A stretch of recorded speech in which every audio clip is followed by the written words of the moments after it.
Good morning and welcome to Paul T's World.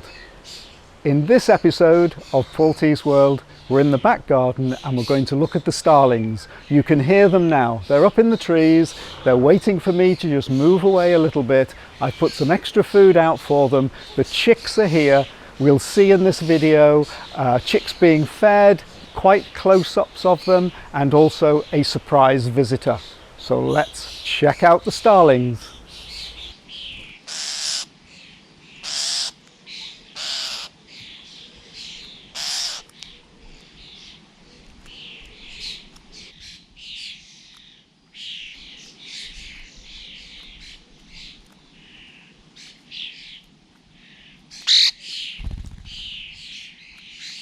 2 days ago, a parent and a chick turned up.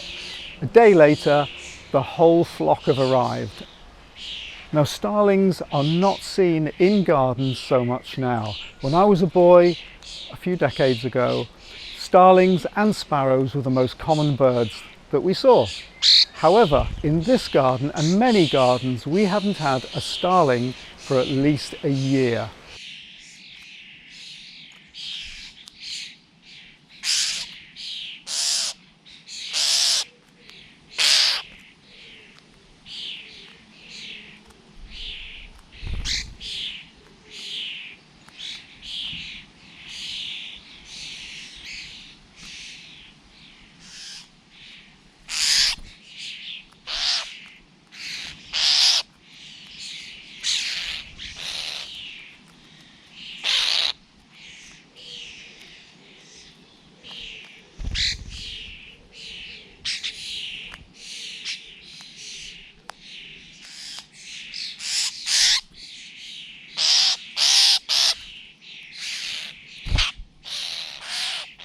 Whoa, what do we have here? He's a beauty, isn't he? He's a European jay. Now, this jay was a chick last year, and the parent brought 2 chicks to the garden, and this was one of them. Every now and again, he comes into the garden and has some of the fat from the fat balls. But since I put these mealworms out, he's absolutely straight in the garden. Oh, there he goes. Beautiful.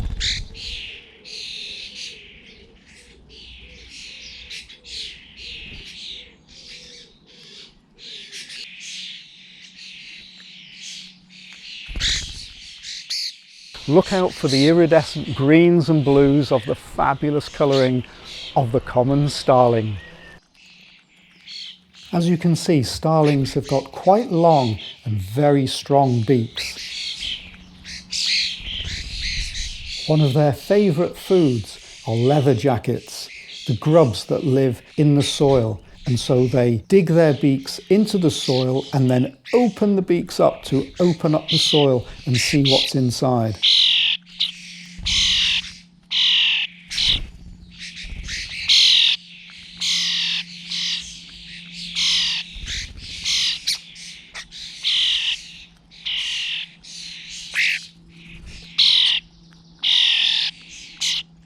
I love the way chicks can't pick up their own food. They have to have it lifted off the ground, straight into their mouths. And right now, please, if you don't mind.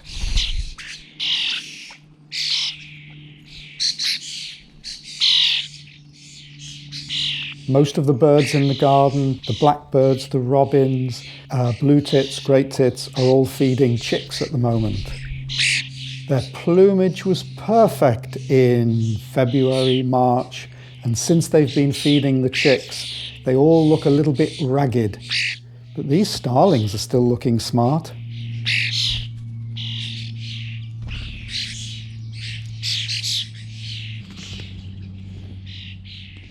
Ah, now there in the distance to the left, that's a collared dove has just arrived. Oh, followed by a wood pigeon. And that's unusual, collared dove chasing off a wood pigeon. There are 2 collared doves that live in the garden, and rather too many wood pigeons.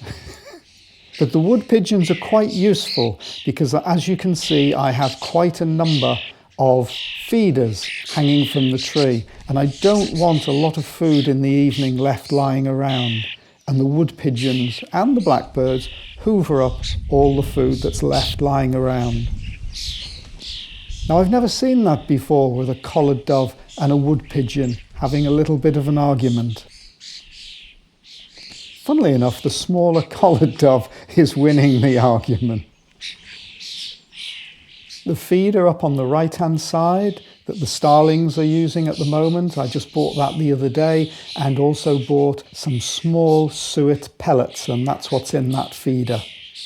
It's perspex at the top to protect the pellets from the rain, and at the bottom it's mesh that they can peck through. Collared doves normally feed and live in pairs. That's just a single one back there. I don't know where his mate is at the moment.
Oh, and here's the robin. There are 4 robins in the garden, 2 in the back garden and 2 in the front garden. The robin is nesting in a garden just behind mine. He usually flies off just under the white beam there, and there he goes. Same route every time, feeding his chicks. So I'm looking forward to him bringing his chicks into the garden in the next few weeks.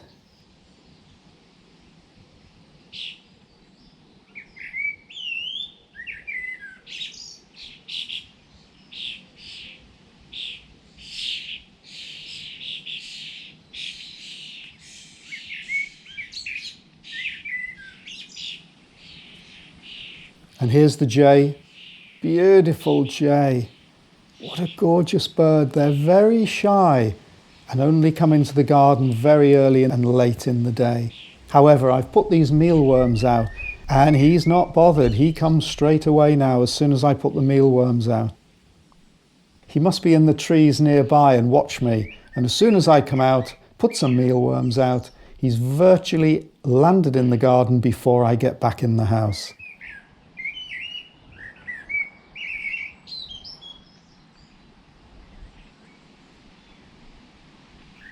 The 2 robins there, male and female. Oh, there he goes.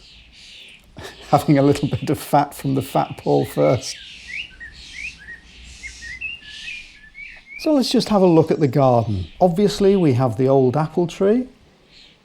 Over to the left is the white beam tree. I've actually cut off some branches lower down, as you can see.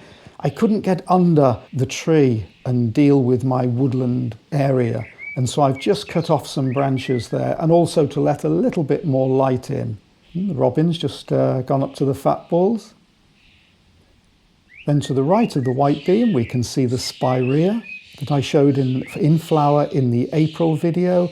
To the right of that is the weigela. It's in full flower now, looking gorgeous. A little bit further over to the right, we can see the Guelder rose is in flower now. And the various trees behind, the oak tree, the silver birch, the field maple, are all in their gorgeous green colours of early summer.